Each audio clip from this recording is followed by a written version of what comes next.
Good morning दोस्तों। SBI securities के morning podcast में आप सभी का स्वागत है।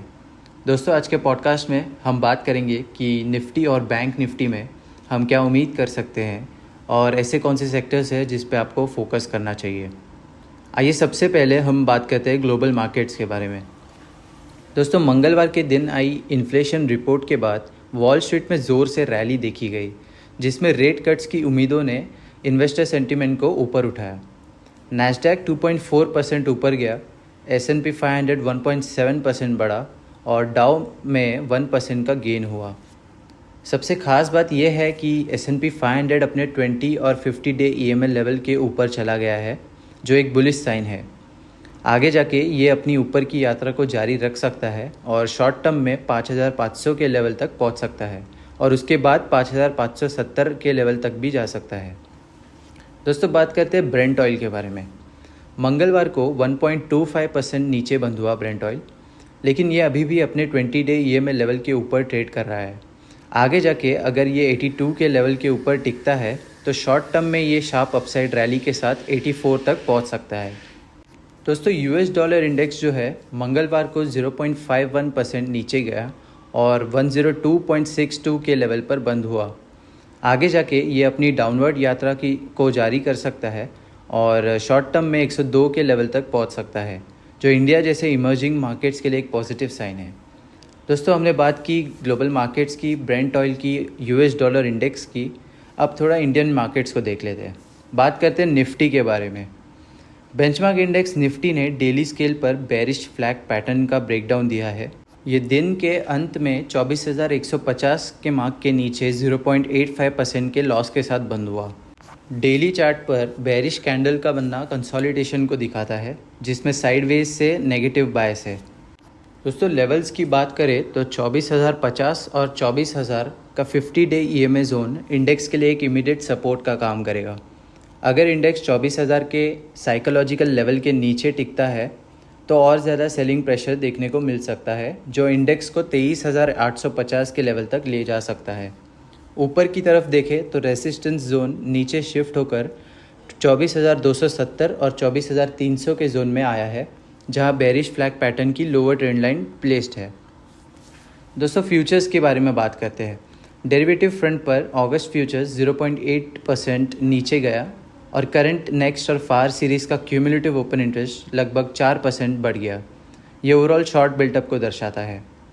निफ्टी इंडेक्स में केवल 5 स्टॉक्स में लॉन्ग बिल्टअप देखा गया है और 6 स्टॉक्स में शॉर्ट कवरिंग रैली हुई है, जबकि 24 स्टॉक्स में शॉर्ट बिल्टअप और 15 स्टॉक्स में लॉन्ग अनवाइंडिंग देखी गई है। दोस्तों, 24,200 स्ट्राइक पर सिग्निफिकेंट कॉल ओपन इंटरेस्ट है। उसके बाद 24,300 स्ट्राइक आता है। पुट साइड की बात करें तो 24,100 पर सब्सटैंशियल ओपन इंटरेस्ट है। उसके बाद 24,000 स्ट्राइक आता है।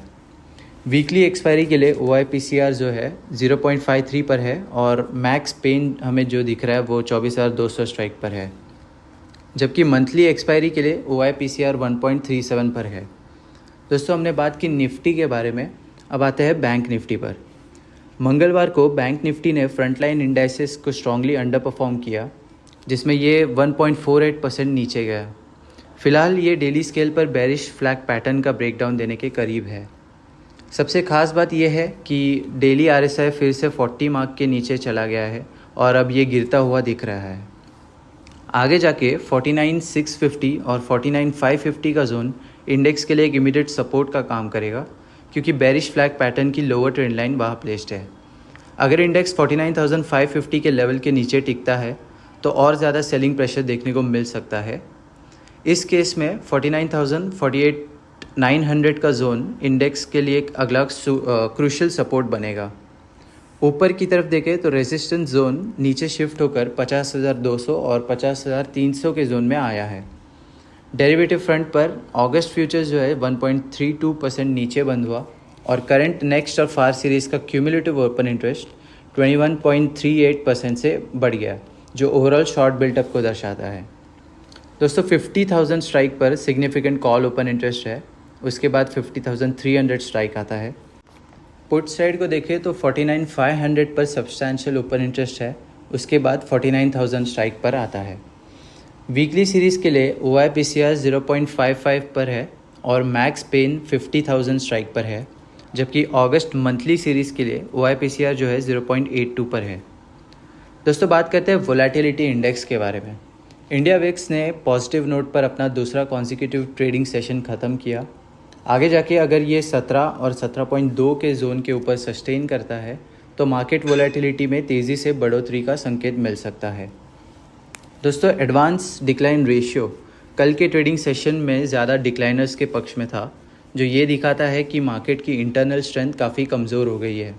अब दोस्तों बात करते हैं ऐसे कुछ सेक्टर्स की जिस पे आपको फोकस करना चाहिए। निफ्टी फार्मा और निफ्टी हेल्थ केयर अपने आउट परफॉर्मेंस को अगली कुछ ट्रेडिंग सेशंस में जारी रख सकते हैं। दूसरी तरफ Nifty metal, Nifty PSU bank और निफ्टी रियल्टी शॉर्ट टर्म में अंडर परफॉर्म करने वाले सेक्टर्स हैं। इसके अलावा Nifty bank, Nifty private bank और निफ्टी फाइनेंशियल सर्विसेज अपने डेली चार्ट पर कंसोलिडेशन ब्रेकडाउन देने के करीब हैं, इसलिए हम अगले कुछ ट्रेडिंग सेशंस के लिए इन सेक्टर से दूर रहने की सलाह देते हैं। दोस्तों अब बात करते हैं FII-DI डेटा के बारे में।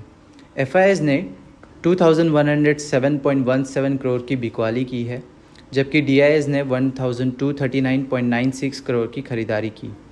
इंडेक्स फ्यूचर्स में FIIs का लॉन्ग शॉर्ट रेशियो 48.05 पर है, क्योंकि नेट बेसिस पर उन्होंने 36,291 इंडेक्स फ्यूचर्स बेचे हैं। स्टॉक फ्यूचर्स फ्रंट पर FIIs ने 71,552 कॉन्ट्रैक्ट्स बेचे हैं, जबकि ऑप्शंस फ्रंट पर FIIs ने 89,268 कॉल कॉन्ट्रैक्ट्स और 1,62,668 पुट ऑप्शन कॉन्ट्रैक्ट्स खरीदे हैं। तो दोस्तों आज के पॉडकास्ट में इतना ही। हमारे साथ जुड़े रहने के लिए बहुत बहुत धन्यवाद। Thank you. Investment in securities market are subject to market risks. Read all the related documents carefully before investing.